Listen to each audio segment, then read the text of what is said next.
Oh, look who's right next to me.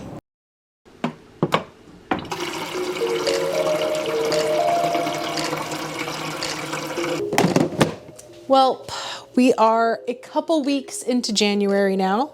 It is a new year again, despite my efforts to freeze time to prevent my children from continuing to grow up. I still haven't found a way to do that, which is highly disappointing. But now that it's a new year, oh, I need a cup. Hello. But now that it's a new year, I find it's only natural to start reflecting on life, on goals, on how last year went. Do you all know how last year went for me? Maybe you have a New Year's resolution. Maybe you have already broken your New Year's resolution. I personally don't feel like I need to make a resolution per se, but I do love a good New Year's reset. I don't think my goals are really changing, but I like to check in on myself. Are you good? You good? And see how things are going, and I guess like recommit to the things that are important to me. I'm doing 2 of these, by the way. Yes, I am. Oh, yes, I am. And I just need to make sure that I am putting what little time and energy I do have into stuff that will make my life better. Happier, healthier, all that. I'm sorry if this is super loud. Clearly espresso is playing a big role in that this year. Oh, that's empty.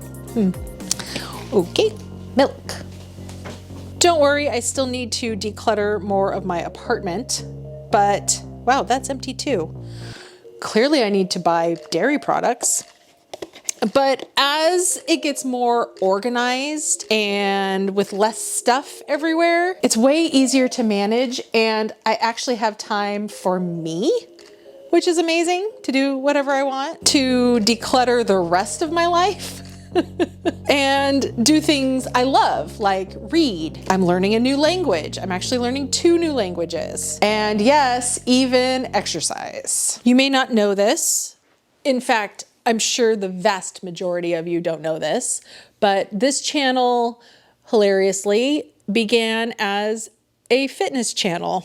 Or rather, a channel where I was finally gonna lose weight. I was gonna hold myself accountable by posting the videos online and really take hold of my health and fitness and all of that. Well, then of course, life happened, and it happened over and over and over again, as it does. The point, or the focus, I guess, of this channel changed, not just because I got busy or anything like that, just a bunch of really shitty things happened all in a row. And some of it happened before I started my channel, and in a way my channel was kind of a reaction to that, but I thought things were gonna calm down and I was gonna be Miss Health and Fitness lady, but my parents sold my childhood home and moved 900 miles away, along with my cousin, who's my best friend. They were just gone now. My cat, my 20-year-old cat, died, and she was like my baby. She was my soul cat. And then COVID happened. I mean, are we seeing where this is going?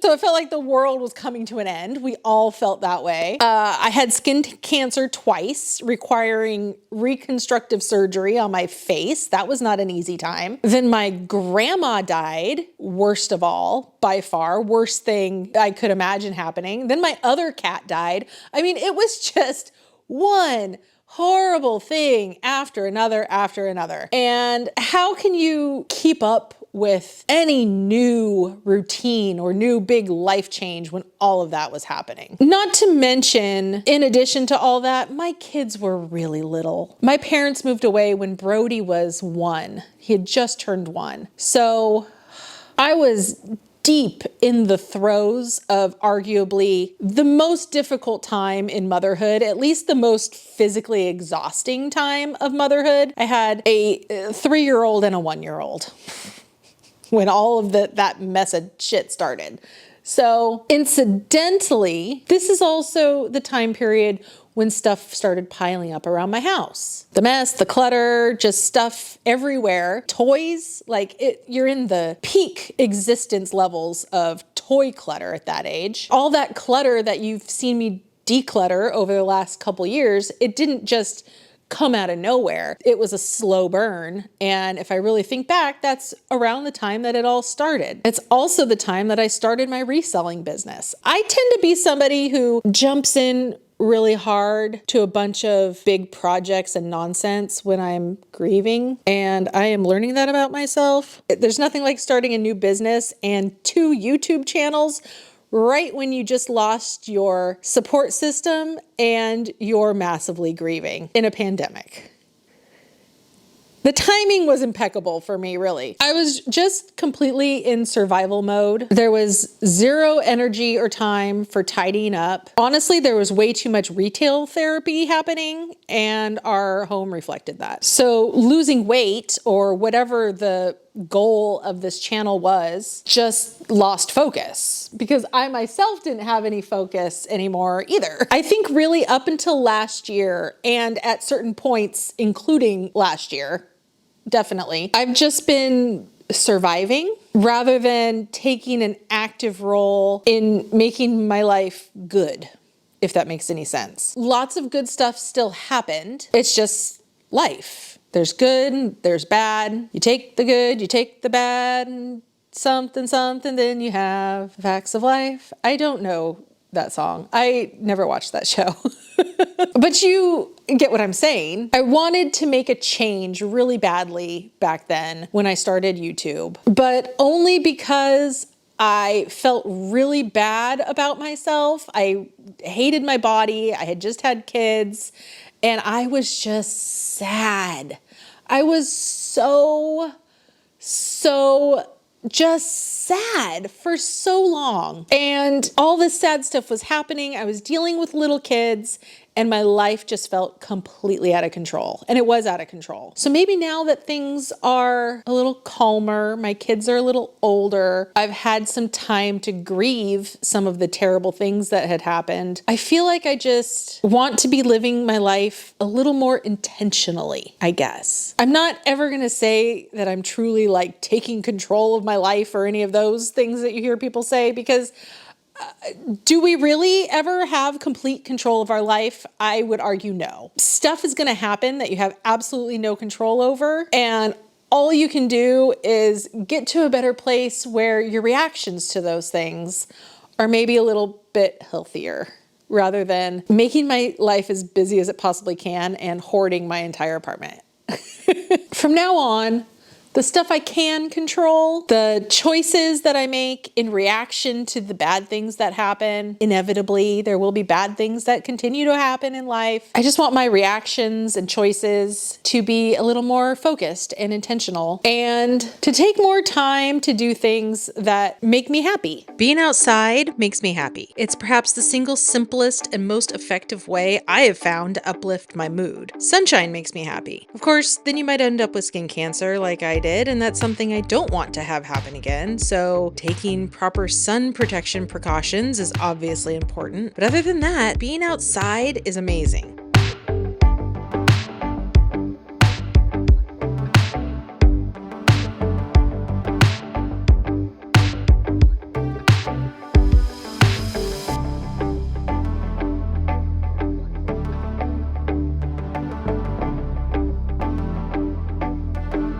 Can you even believe this is what Southern California looks like in January?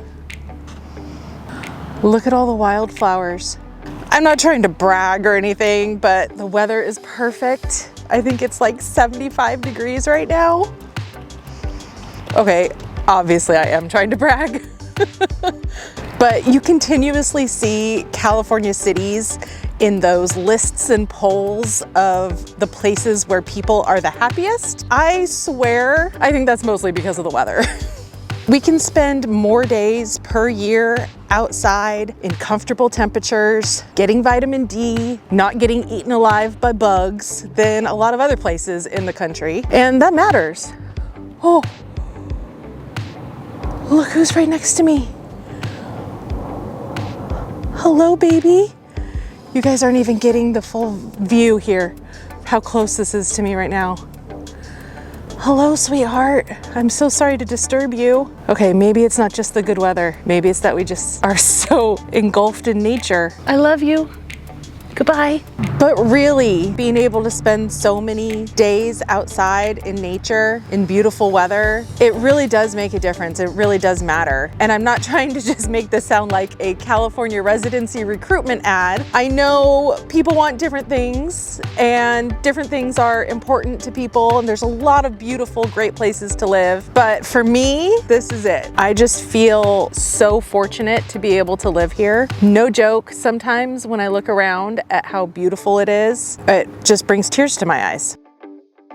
Since around August, when we got back from our road trip last summer, I've been making a conscious effort to get outside and walk most days. For some stretches of time, it's been every day. Even if it's just a 20 or 30-minute walk, I have found my entire mood and mindset improves when I walk outside. Also, some other stuff happened in the last half of last year that has really been making a difference in my life. How I feel mentally, my mood, my outlook, just my overall happiness, along with how I physically feel. A big one is that I got on HRT for my rampant perimenopause. I am 42, almost 43 years old, and all the sunshine and beaches in the world weren't going to help me when it came to heart palpitations, night sweats, and feeling like I'm actually going insane 99% of the time. So HRT has been beyond a game changer. And since going down that road, I also started paying attention to the wise women doctors who are starting to really speak out more on this topic. I was already a listener of Mel Robbins, and she had Dr. Mary Claire Haver on her show talking about perimenopause and HRT, and that episode led me to one featuring Dr. Stacy Sims and her unbelievable ripped biceps and triceps, talking about protein and lifting heavy in your 40s and 50s. And all of a sudden, I'm totally motivated in a way I have never been before, and I feel like I've actually been succeeding at getting healthier and stronger in the last few months, physically and mentally.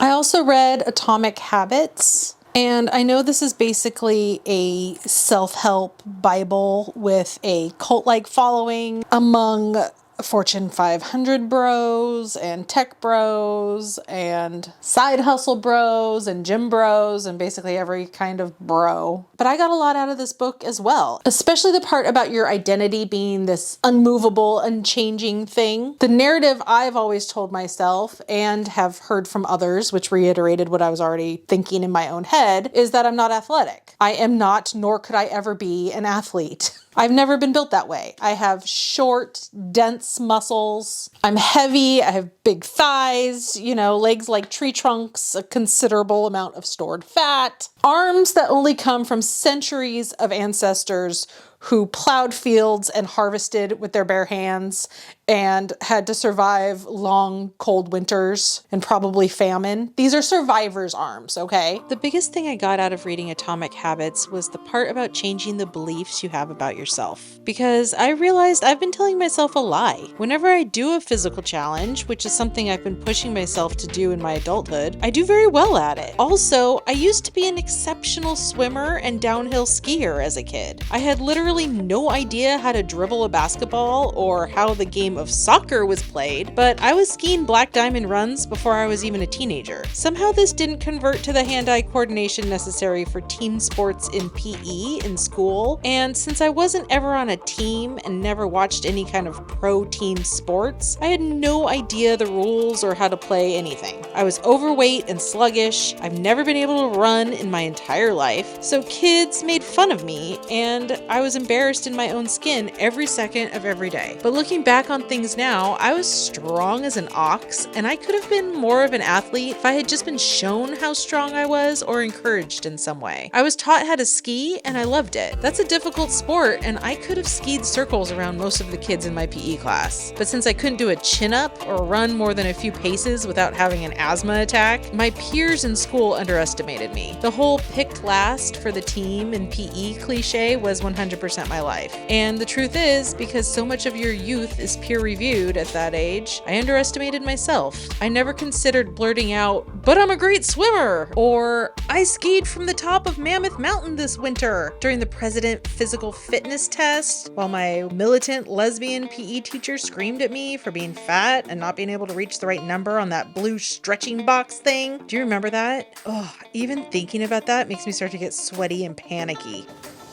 All this to say, a narrative can get written in your head as young as 4th grade PE. But I was a lot more naturally athletic than I gave myself credit for.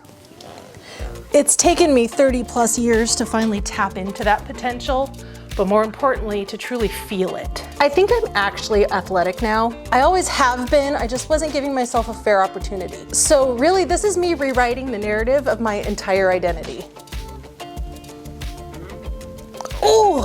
I still can't really do a push-up, but I'm working on it. There was only one time in my life when I felt athletic, and it was when I was maybe 16 years old and I was in handicap PE in high school. It was actually called adaptive PE, but that's the very non-PC way we referred to it back then in the turn of the millennia. I had foot surgery for a bone deformation that caused me a lot of pain when I was 15, so I couldn't do any high-impact things like running or do a sport or even just be in regular PE. And no, I'm not saying that by comparison I felt athletic to the other students in my class because they were in wheelchairs and had cerebral palsy, although some of them did, and I think they still probably could have beat me on a mile run, very likely, but I genuinely felt athletic because of the workouts we were doing, most of which were in the weight room. We walked a happy mile on occasion, played frisbee golf, and did join regular PE participants in some very competitive rounds of badminton, but the weight room is where I had a huge transformation and where we spent the most of our time, because even though some of the kids were in wheelchairs, all of us could do upper body workouts.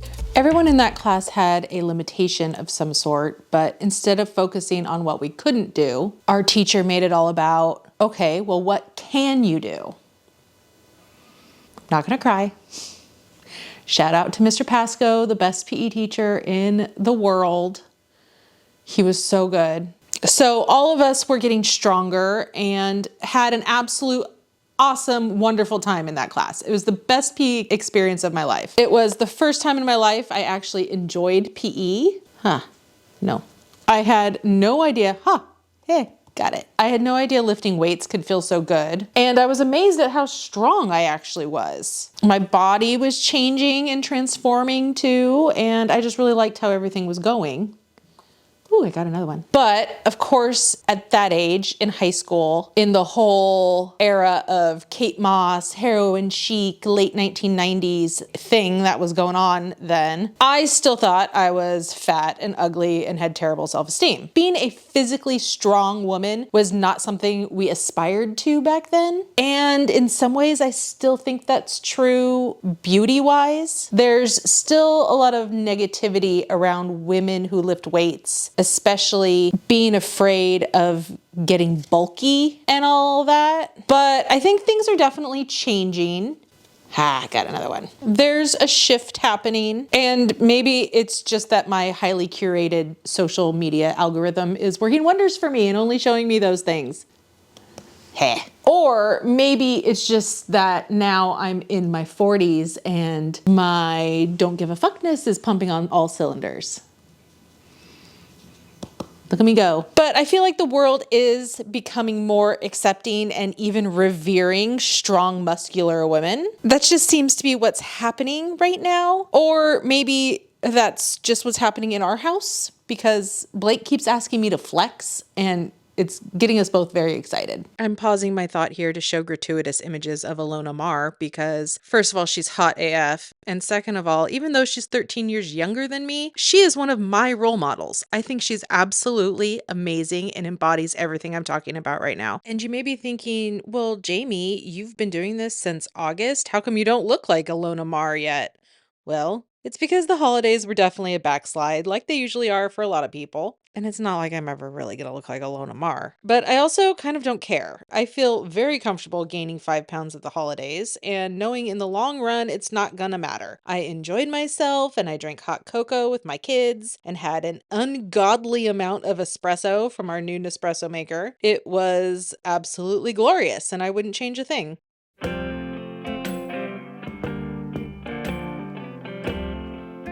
And it's because I'm not trying to be skinny. I'm not even really trying to lose weight. That has been happening incidentally, but it's not the goal. I want to get strong. I want to be ripped. I want my arms to look like Stacy Sims' arms.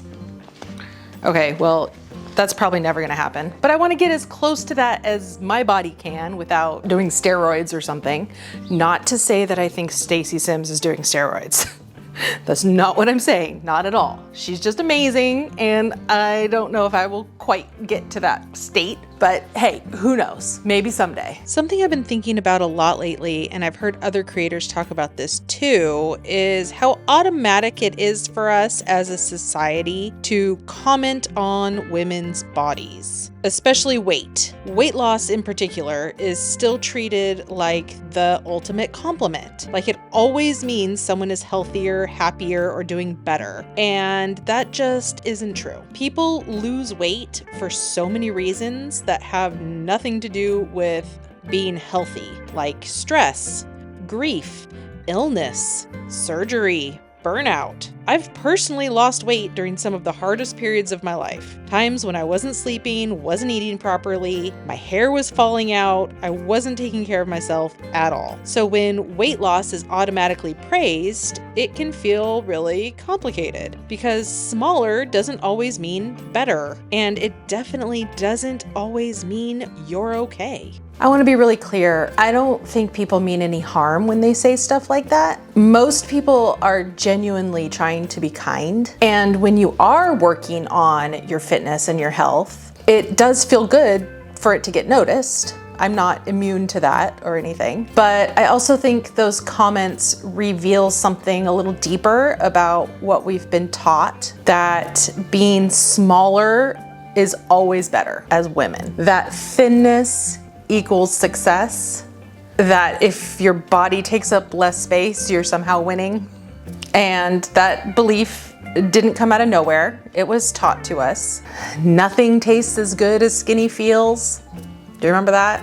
Skinny at any cost. Strength wasn't the goal, disappearing was. And I lived in that era. I internalized it. A lot of us did. But I'm just not interested in carrying that forward anymore.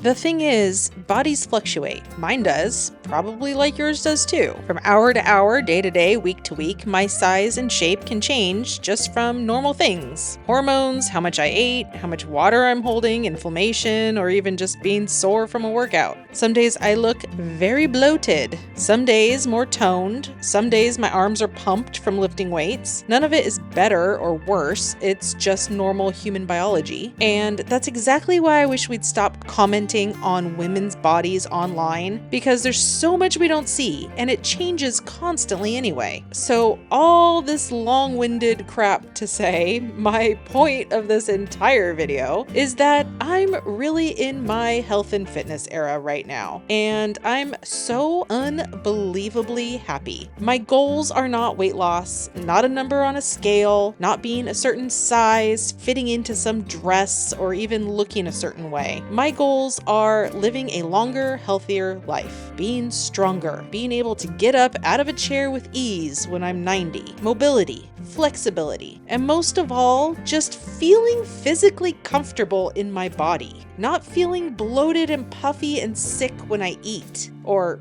overeat. And honestly, I have one more goal for little Jamie in middle school, who faked a chronic knee injury to get out of PE permanently, who thought she was the least athletic, fattest, ugliest kid at Mesa View Middle School. And for the slightly older little Jamie, the high schooler who had actual terrible foot pain that was only discovered the minute she decided to change her life and join the swim and water polo teams, something she so desperately wanted to be a part of but had to drop out to have foot surgery. For those little girls, I want to run a mile for the first time ever in my entire life. No joke.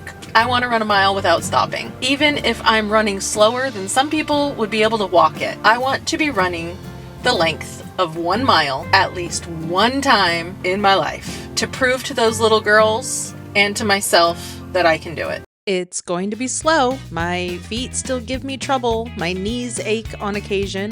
That's just part of getting older. I also need surgery on my Achilles that I've been putting off. Maybe this is a terrible idea, and maybe it will take years to accomplish, but I'm starting now. I'm not just gonna keep thinking someday I wanna run a mile without doing anything. I'm not saying I wanna run a marathon or anything. I mean, at least not yet. Just 1 mile, one time for little Jamie who never thought she could. So here's the plan for this year. I'm continuing with yoga most days in January. I've done these 30-day yoga with Adriene series in the past, and I love the stretch, the flexibility, the mobility, and the mental reset it gives me. Even just doing yoga every day alone would make a huge difference. But I'm also sticking with my weight training. Everything I do is free, by the way. Body weight exercises, little hand weights, walking outside, no gym membership, no personal trainer yet. Honestly, I'd love to have a trainer someday to take the thinking out of it, to make sure I'm doing everything right and hitting all the muscles I need. But for now, I'm starting so small, I don't feel far enough along for that to make sense for me financially, but hopefully someday I'll be able to prioritize that. I'll keep walking too, sometimes with little bursts of jogging when I feel ready. Being outside just makes me feel so good, almost more for my mental health than anything else. Sunshine, nature, fresh air, it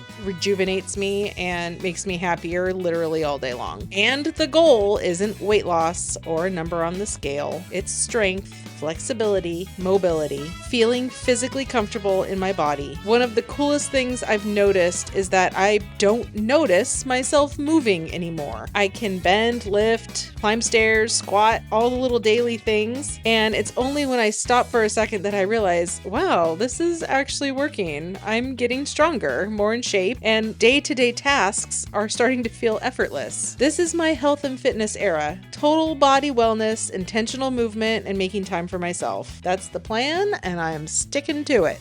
I know some of you are here because of my skin cancer videos. Those are actually my top viewed videos on YouTube, and they're a reminder of how important it is for me to keep up with my health. It's easy to forget to make your own appointments when you're busy taking care of kids, or if you work full time, or you have elderly parents you're taking care of. If you're a caregiver, it's just always hard to take care of yourself as well. I have 2 kids, both of whom broke their arms recently, which was unbelievable. I feel like we're constantly at doctor's offices, at urgent care, at orthopedic specialists, at physical therapy, at dentist appointments and orthodontists. It's a lot and it gets really exhausting. So to throw my own appointments into all that, well, I just get put on the back burner. But I do need to make time for myself. I need to get my skin checked. I'm supposed to be doing that every couple months and I haven't been. I need to do all of my preventative care so that I can be healthy enough to be there for them and just for myself. So this year, the plan isn't just about yoga and weights and walking. It's also about keeping up with my doctor appointments, staying consistent with preventative care and making sure I'm healthy enough to do the things that I love and to keep moving through life without being sidelined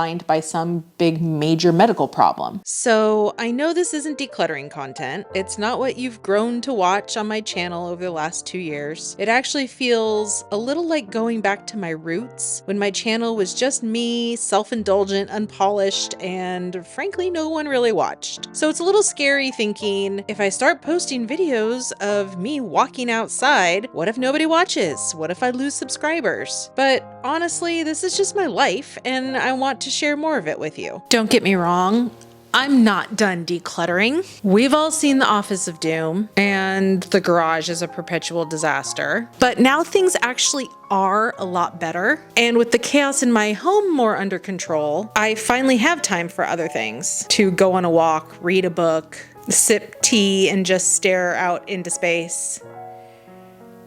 Because sometimes you just need to do that as a mother, you know? Anyone, whether you're a mother or not, I'm sure you need your staring out into space time. I hope if you're in a similar place, you'll join me for this little shift. I love making content like this. I have more time to make content like this now, and I think it's fun to mix it in with everything else. But if not, hey, at least you have The Office to look forward to. My washing machine is making noises. What the hell?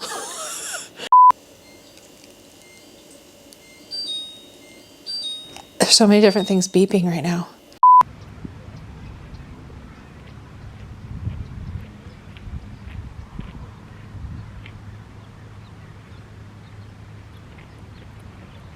I think this guy likes being on camera. He's following me. Are you a star? Hi. Okay, you don't need to walk directly at me though. I mean, you're very large. Am I near your nest? Do you need me to GTFO? I'll back away.